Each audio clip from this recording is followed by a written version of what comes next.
All right, welcome back to Barbecue My Way. It is time to do a dish for our 1,000th subscriber, which was 91 subscribers ago. I know that's big time, right? Anyway, we are thrilled to do something for... Mr. Dan is the name. Mr. Dan is the name. His name isn't Dan. Mr. Dan is the name, not meaning that Dan is his handle. His handle is Dan is the name. Mr. Dan is the name, right?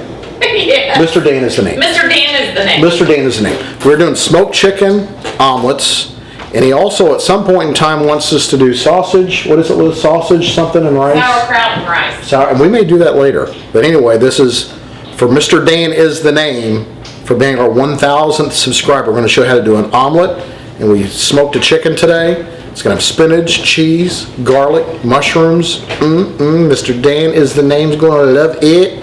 Be right back. All right, really an omelet, you can put about anything in it. We're doing smoked chicken. It's more about the technique of the omelet, but we've got some mushrooms that we've sauteed. We've added about a teaspoon of chopped garlic. This is all over medium heat. And we're just kind of sweating out the mushrooms, just releasing the flavor of the garlic. We're now adding the smoked chicken, roughly a cup and a half. Now this omelet recipe, and sorry about the blurriness, it's this damn autofocus. I've got to fix it. Anyway, shredding it up, and the chicken's already cooked, obviously. It's been smoked, and we're warming it through. And at this point, you really smell the smokiness of the chicken. It really moves out all through the kitchen. Now we're adding some spinach. You'll notice it's probably 2 cups of raw spinach, and it'll really cook down through the process. It becomes very small. In fact, I could have probably put more spinach in, but we're going to kind of steam the spinach a little bit now and add just a little bit of moisture with about a quarter of a cup, maybe a third of a cup of chicken broth or chicken stock. We're going to let that cook for just a little bit. Again, we're kind of warming everything through. We're wanting that spinach to just wilt down a little bit, which it does, as you'll see. And then we're going to just season a little bit with a little bit of pepper. Again, this is to taste, and maybe a teaspoon or so of salt. The garlic adds a lot of great flavor, so you don't need to over-season. You can always add a little bit more salt at the table. So now this is warmed through. We're going to take it off the heat. And we're doing 6 eggs here. I showed you how to crack one. I'm sure you can do the rest of them. Add maybe 1/8 of a cup of milk. And now we're going to whisk it up pretty aggressively until it's fluffy. And these 6 eggs can make 2 humongo omelets or 3 normal-sized omelets. So we've got Teflon. It's very important to have a nice Teflon pan, spray it down with some cooking spray, and now we're going to pour it into this. We're roughly medium to medium-high heat. The key to an omelet is to have patience, but to stay over it and make sure that it's working the way it should work. As you can tell, I had to turn the heat up just a little bit. And now we're going to start moving it around the side. Each time a little bit more hangs on to the side of the pan. And then we're going to take the spatula and we'll start kind of peeling back the side of the omelets as we cook it.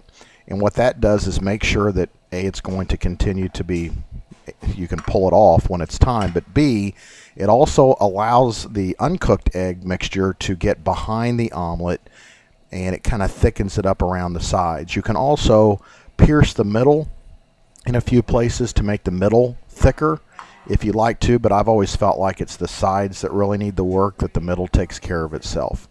So we're just constantly moving around, peeling away, and pulling the sides off the pan and allowing what's left of the uncooked egg to slip back behind it. The other thing it does is it makes it easier to get the omelet out of the pan because the sides have heaviness to them, and that weight kind of allows them to pull away.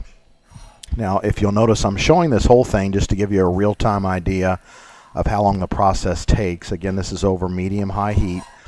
And you'll also notice when it's done, there's still just a little bit of glossiness to it. Some people might say, hey, that thing's not cooked all the way. It really is. We're going to add the toppings back, and then when we fold it over as it rests, the rest of what's left of that egg, which is very little, as you can tell, most of it's cooked, will actually finish cooking. The biggest mistake people make is they get it too done and too leathery. I've threw a little pepper in. Now we're adding the toppings back in. If you'll notice, I kind of err towards one side, and you want to do it with an idea of where the handle is, because now the time is to flip it, and this is where it gets a little testy. Oh, got to add some pepper jack cheese. Took a bite there too. Delicious. Anyway, we're going to now get the plate. We've turned the heat off. Don't do this if it's an electric that still has heat. Anyway, we'll peel down the bottom. We try to nudge it from the bottom. The fillings will kind of hurt you a little bit of rippage there. That really ticked me off. Sorry, but then flip it over, and that is a perfectly done omelet. It's perfect. And if you'll notice when you cut into it, see how light that is? There's no toughness, no scrambled egg look to it. It's light, it's fluffy, it's delicious. It's a great way to use leftover smoked meat, or you can do an all veggie omelet, which is awesome. But that's how you make a great omelet. Thanks for stopping by. We appreciate your time. See you again.